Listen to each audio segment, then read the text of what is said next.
Capítulo 3. Pensar e gerar um mundo aberto. Parágrafo 87.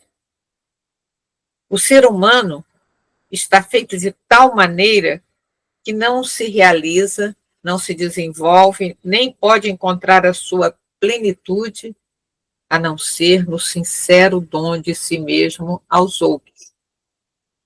E não chega a reconhecer completamente a sua própria verdade, senão no encontro com os outros. Só comunico realmente comigo mesmo na medida em que me comunico com o outro. Isso explica porque ninguém pode experimentar o valor de viver sem custos concretos a quem amar. Aqui está um segredo da existência humana autêntica, já que a vida subsiste onde há vínculo, comunhão, fraternidade. E é uma vida mais forte do que a morte, quando se constrói sobre verdadeiras relações e vínculos de fidelidade. Pelo contrário, não há vida quando se tem a pretensão de pertencer apenas a si mesmo e de viver como ilhas. Nessas atitudes prevalece a morte. Mais além. Parágrafo 88. A partir da intimidade de cada coração, o amor cria vínculos e amplia a existência quando arranca a pessoa de si mesma para o outro. Feitos para o amor, existe em cada um de nós uma espécie de lei de êxtase. Sair de si mesmo para encontrar nos outros um acrescentamento de ser. Por isso, o homem deve conseguir um dia partir de si mesmo, deixar de procurar apoio em si mesmo, deixar-se levar. Parágrafo 89. Mas não posso reduzir a minha vida à relação com um pequeno grupo, nem mesmo a minha própria família, porque é impossível compreender-me a mim mesmo sem uma teia mais ampla de relações. E não só as do momento atual, mas também as relações dos anos anteriores que me foram configurando ao longo de minha vida. A minha relação com uma pessoa que estimo não pode ignorar que essa pessoa não vive só para a sua relação comigo, nem eu vivo apenas relacionando-me com ela. A nossa relação, se é sadia e autêntica, abre-nos aos outros, que nos fazem crescer e enriquecem.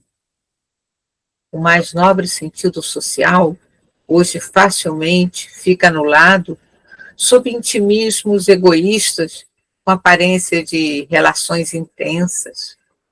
Pelo contrário, o amor autêntico que ajuda a crescer e as formas mais nobres de amizade habitam em corações que se deixam completar.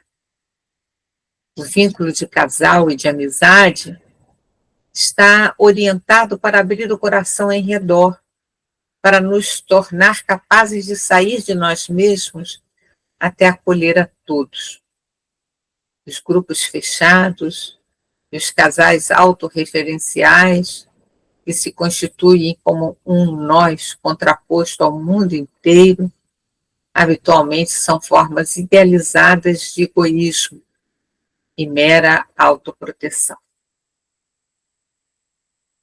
Parágrafo 90. Não é sem razão que muitas populações pequenas e sobrevivendo em áreas desérticas conseguiram desenvolver uma generosa capacidade de acolhimento dos peregrinos que passavam, dando assim um sinal exemplar do dever sagrado da hospitalidade. Viveram também as comunidades monásticas medievais como se verifica na regra de São Bento. Embora pudessem perturbar a ordem e o silêncio dos mosteiros, Bento exigia que se tratasse os pobres e os peregrinos com toda a consideração e carinho possíveis. Hospitalidade é uma maneira concreta de não se privar desse desafio, desse dom que é o encontro com a humanidade mais além do próprio grupo. Aquelas pessoas reconheciam que todos os valores por elas cultivados deviam ser acompanhados por esta capacidade de se transcender a si mesmas, uma abertura aos outros. Valor único do amor. Parágrafo 91. As pessoas podem desenvolver algumas atitudes que apresentam como valores morais: fortaleza, sobriedade, laboriosidade e outras virtudes.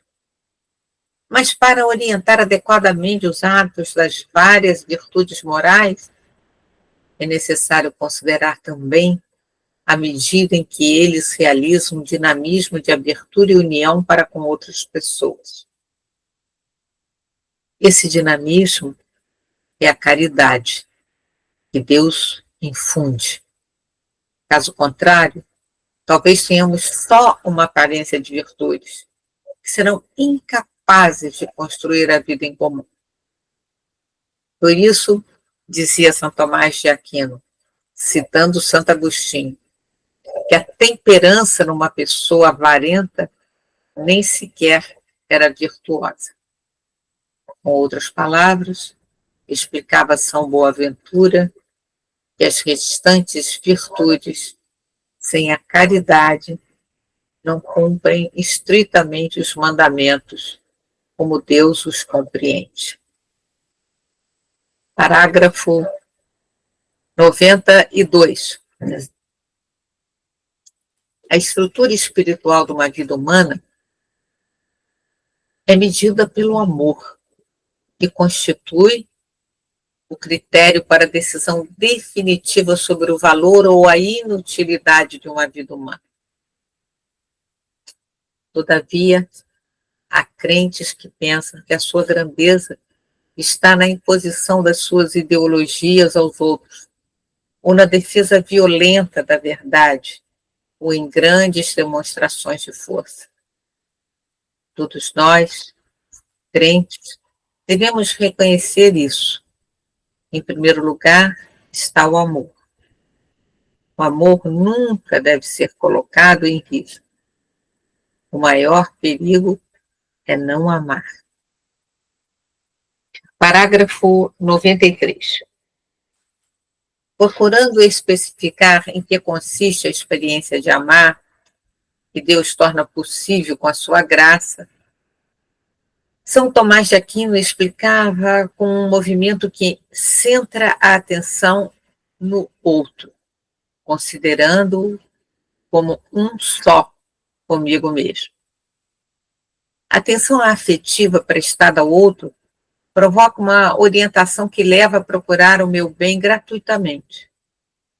Tudo isso parte de uma estima, de uma apreciação que, em última análise, é o que está por trás da palavra caridade. O ser amado é caro para mim, ou seja, é estimado como de grande valor.